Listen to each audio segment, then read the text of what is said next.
सुप्रभात। परमात्म तत्व है परम ज्ञान। परमात्म तत्व है परम ज्ञान, यह हमारी आज की आध्यात्मिक चर्चा का विषय है। गोस्वामी तुलसीदास जी कहते हैं कि सही साधु गुरु समझ सिख, राम भगत थिरताय, लड़काए को पैरवो, तुलसी विसर न जाई।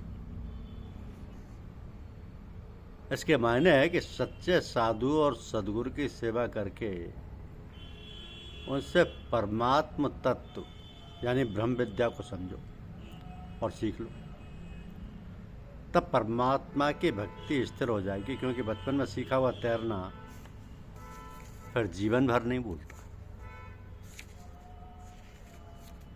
मनुष्य जीवन में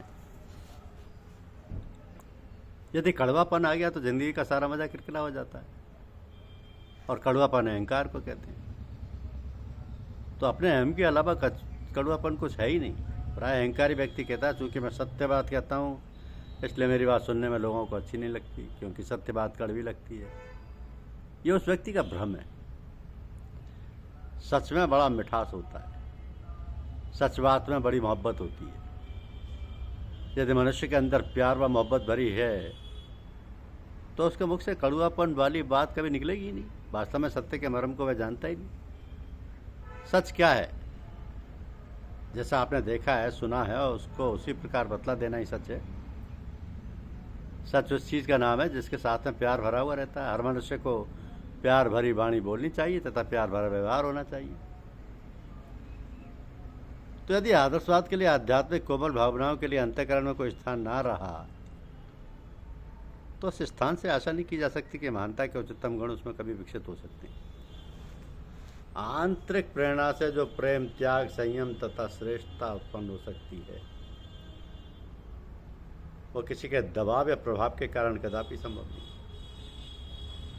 तो संसार की शांति व सुव्यवस्था इसी आधार पर निर्भर है कि मनुष्य सतत उच्च स्तरीय भावनाओं से ओतप्रोत रहे।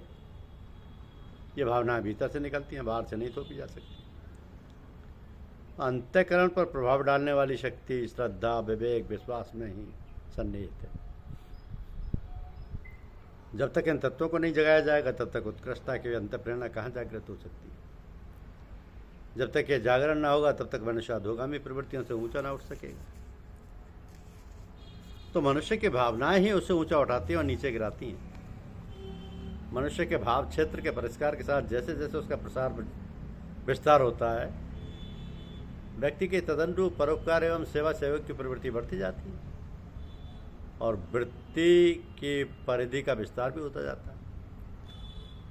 तो जब इसकी व्यापकता, क्षुद्रता की सीमा लांघकर बड़े स्तर पर पहुंचती है तो व्यक्ति को महान बनाती और महामानव, देव मानव, भूसुर देवता जैसी उपलब्धियों से अलंकृत करती। तो इसका प्रारंभ सर्वप्रथम परिवार स्तर से होता है। यदि मनुष्य की भावना का विकास इतना ना हुआ होता तो आज उसका अस्तित्व सुरक्षित ना रह पाता। मनुष्य को अपने जीवन में सर्वदा सृजनात्मक एवं विद्यात्मक विचारों को ही स्थान देना चाहिए। यही मनुष्य के जीवन का राजमार्ग है। इसी के सहारे मनुष्य अपना जीवन सुखमय बना सकता है। तो विद्या बुद्धि का निवास वस्त्रों में नहीं, मस्तिष्क में होता है। विद्वता का परिचय बाहरी चमक दमक से नहीं, व्यक्ति के ओज और तेज से फूटता है। यह प्रधान में नहीं बल्कि व्यक्ति के आत्मविश्वास में झलकता है। नकारात्मक विचार, भाव मनुष्य जीवन को तहस नहस कर देता है। तो ऐसे निकृष्ट विचारों का अपने आसपास नहीं आने देना चाहिए। मानव जीवन में सफलता कष्टप्रद मार्ग पर चलने से प्राप्त होती है। कष्टप्रद। यह संसार में ईश्वर भक्ति से कोई उत्तम प्रकाश नहीं,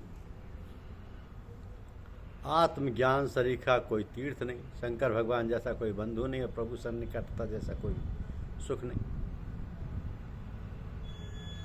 ये सर्वत्र दृष्टिगोचर होने वाली व्यथाओं का कारण मनुष्य की अपनी स्वनिर्मित मान्यताएं ही हैं। वर्तमान को देखा जाए तो कुछ ऐसा पता चलता है कि आज लोभी त्यागी बना बैठा है, शोषक दान करता है, हिंसक वर्ग ने अहिंसा के वस्त्र ओढ़ रखे हैं और घृणा से भरे चित्त प्रेम की भाषा बोल रहे हैं।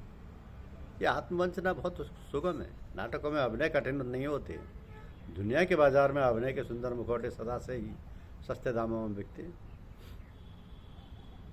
तो जो सौदा ऊपर से सस्ता है, बाद में सबसे महंगा, वही महंगा सिद्ध होता है। जो व्यक्ति मुखौटों में सत्य को छिपाता है, वो स्वयं सत्य से दूर चला जाता है। तो मनुष्य को चाहिए कि अपूर्ण रूप से पालन किए जा रहे स्वकर्म, स्वधर्म, अपने प्रकृति के अनुसार, स्वभाव के अनुसार ही चलना अच्छा है, बजाय इसके कि हम पर धर्म, दूसरे की प्रकृति, दूसरे के स्वभाव के अनुसार निकल करते हुए कितनी अच्छी तरह क्यों ना चले, नहीं चलना चाहिए। अपने अपने स्वधर्म, स्वकर्म के आध्यात्मिक कर्म को लेना चाहिए, किंतु दूसरों की वासनाओं की, प्रकृति की नकल नहीं करनी चाहिए। मनुष्य के जीवन की स्थिरता का कोई भरोसा नहीं,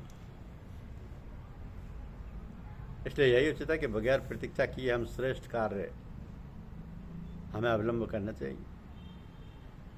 मनुष्य को दुनियादारी के कार्य में बहुत भावुक होना उचित नहीं। सांसारिक संबंध अनित्य हैं, व्यवहार भी आते जाते रहते हैं। उन्हें उतना घनिष्ठ या स्थायी न बनाया जाए कि वे भावनाओं पर आरूढ़ हो जाएं। ये दिव्य भाव संपदा केवल ईश्वर भक्ति और उच्च आध्यात्मिक अनुभवों के लिए ही सुरक्षित रखी जाए। ऐसी स्थिति में जब भी मौका आएगा तो भावना दिव्य अनुभवों के लिए वाहन और यंत्र का काम करेंगी। जीवन की अनिवार्य सुविधाएं बिना मांगे अनायास ही मिलेंगी और उच्च आध्यात्मिक शक्तियों का मार्ग प्रशस्त करेंगे। तो मन की उच्चता और निकृष्टता का कोई ठिकाना नहीं, उसे तनिक भी ढील नहीं मिलनी चाहिए।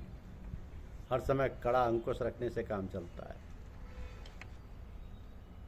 न हम में बल है, न हम में शक्ति, न हम में साधन, न हम में भक्ति।